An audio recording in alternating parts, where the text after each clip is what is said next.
அக்கம் பக்கம் சொல்லாமத்தான் உள்ளுக்குள்ளே வாட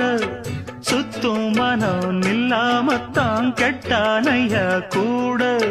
சந்தோஷம் தங்கத்துக்கு சந்தோஷம்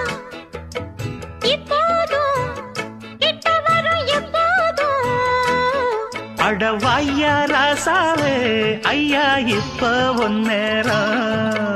அடுக்கு மல்லி எடுத்து